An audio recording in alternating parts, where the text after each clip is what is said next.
Hi everyone. I really hope you enjoyed our presentation last week. I know we had a fun time putting it together and talking to you guys about educational software and media in the schools and what we're using right now. So I wanted to introduce to you a piece of educational software, and I would say it's also a piece of media that I enjoy using with grades 3 to 5 at my current school, W.S. Horlock. This is the site Bookopolis, gives students an opportunity to rate and review books that they are reading online at an international level. It's a lot of fun and very easy to use. When you first log in, you see it's very welcoming, very inviting. Even though they have a little bit of advertising on the side, it's all based on books. And it's kind of nice and open to the teachers and the students to feel like this is a place where they know they're not going to get bombarded with a whole bunch of advertising. The perception behind this website is that it is an interactive way to review books. So as opposed to the same old book reports that we would write when we went to school, this gives them an opportunity to do it in a more interactive way. It allows for them to be social, not only amongst their peers, but on a global scale as well. And it allows for them to give a little bit more of their voice out there.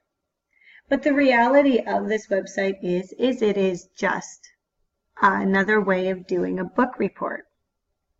So really the impact on education for Bookopolis is that it gives the kids an opportunity to expand their critical thinking when it comes to reading books, because they have an opportunity to review it on a scale where it's going beyond the teacher and their classmates. So to give you an example, I'm going to go into this is the teacher's dashboard, but if I go into my list and I pull up my daughter and I go into her world, I can see the books that she's had the opportunity to review. So if I pick Artemis Fowl, it gives a really nice summary of the book. I can see that there are over 100 reviews of this book, and I see from all over who has, or what people are saying about the books. The nice thing about this website is if it is a student, all it comes up with is a Bookopolis reader rated it. The only time you would see a student's name in there is if you are friends with another student on Bookopolis and connected through the same school. Teacher and parent reviews come up and you actually see the names. So that's just really nice to see.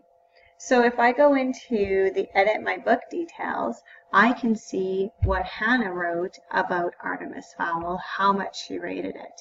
So this part of the interactive part gives them an opportunity to review the book, but on an educational point, they can also create what's known as a book buzz, where they do a short summary, talk about the best part and why you read it.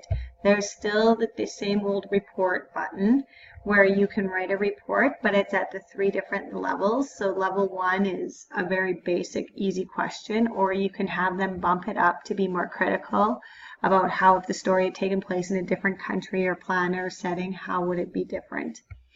And you can also recommend it to your friends. So it kind of gives students an opportunity to think, well, who would be interested in this? So proponents for this type of educational software would be those who are looking for a way for students to expand their voice and make sure that they are sharing it with the right people. Typical opponents of using a site like this would be those who are afraid of personal information getting out. There isn't much personal information when you add a student on.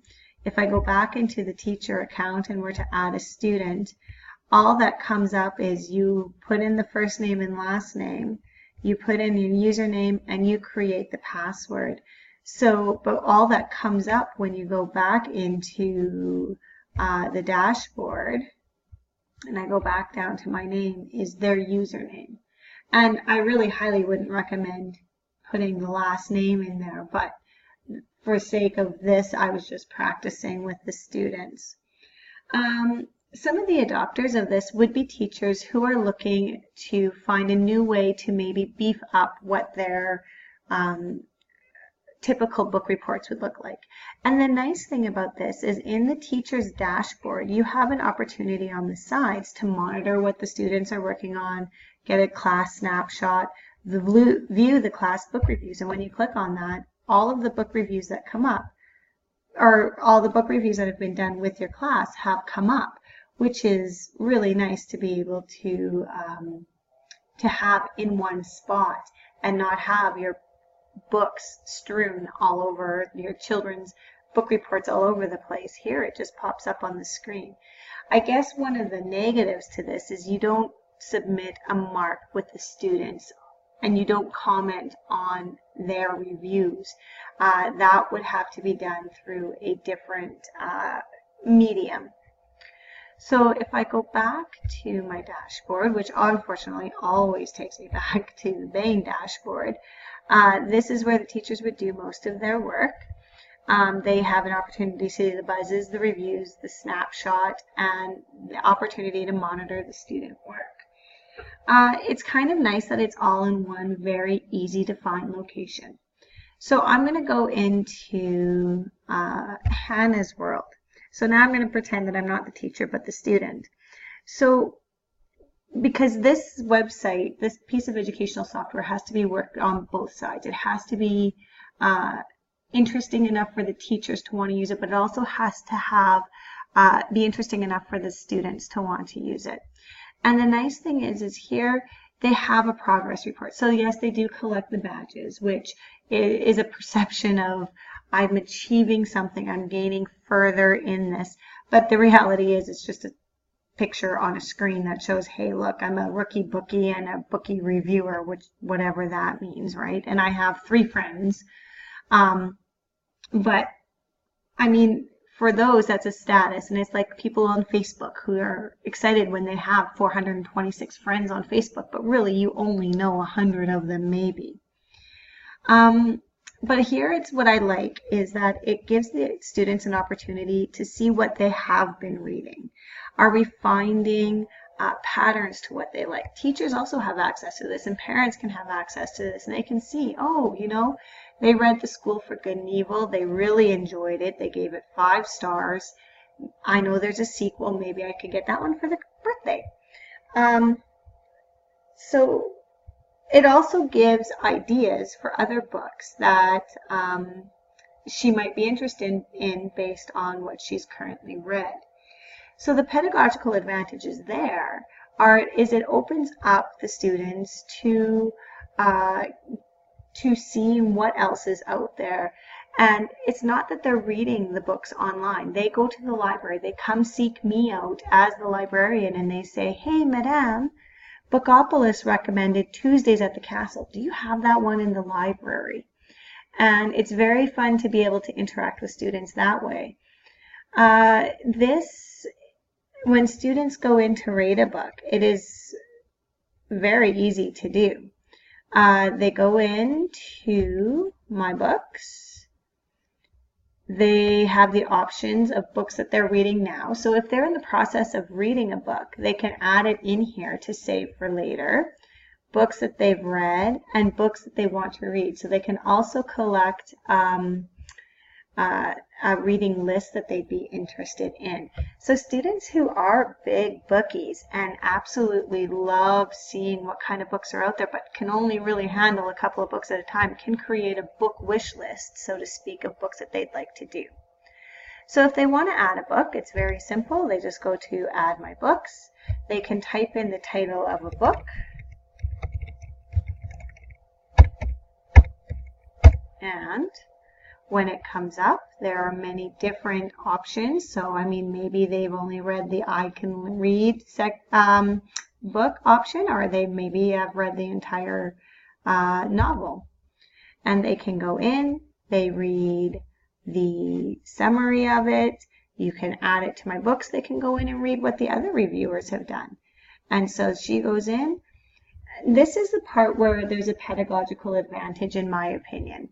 When I teach students to write a book review, we go through and we talk about how the book was written or how the review was written. So when they say, I love it, it's the best book ever, well, what is the basis for that? What part is the best part? What makes it the best book ever? So we talk about how you have to elaborate. You have to provide information without giving away in the book.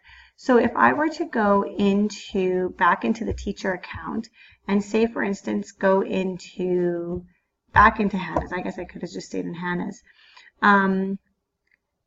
Actually, sorry, I'm going to go back into the teacher account and I'm going to look at the book reviews here that we've had. When I talk to students about what a good book review does, you're going to start with if you really love the book.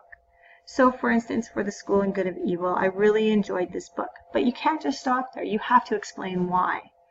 Why did you love the book? Well, it has amazing characters that follow traditional fairy tales. However, it also shows how they became fairy tale characters. So it's giving the students an opportunity to explain beyond and go a little bit more critical into their thinking, which is what we're asking students to do anyway. So this is a good pedagogical advantage to this website, and then being able to show them what other reviewers have done and say, does that review really help by just saying it's the best book ever? Well, no, because I want to know why it's the best book ever. The other thing we talk about in class is you may enjoy the book, but not everybody's going to enjoy a book about fairy tale characters. So who would, in fact, love this book? And so at the end, the expectation with my students anyway, is that anyone who loves fractured fairy tales would love to read this book. Give a reason why and who would actually enjoy the book. So we go through and we talk about it. We do a couple of reviews together. And then when we go back, when the teachers can go back into their dashboards, they can actually get a glimpse of which students still need to work on their book reviews and which ones are actually taking it to the next level. So just in closing, Bookopolis, I find, is a very good educational piece of software where we kind of can keep the traditional sense of doing a book review and rating books, but it's allowing students to realize that their voices can go further than just in a plain scribbler with a pencil where maybe only their teacher or a couple of other students are going to read it. They realize that they're writing on a global scale to be shared with others. So that's one of the biggest, for me, pedagogical advantages within this, and one of the biggest positives. The only real negatives that I can come up with is if you have students who have strict media privacy policy on them where they cannot be anywhere online. But that is very easy by creating a profile that doesn't include any of their names. And the nice thing too that I really like for privacy is unless you are friends within their world with that student, when your review pops up, it comes up strictly as a Bookopolis reader review. So I really hope you enjoyed this, and I really hope that this is a piece of educational software you can consider using with your class. Thanks.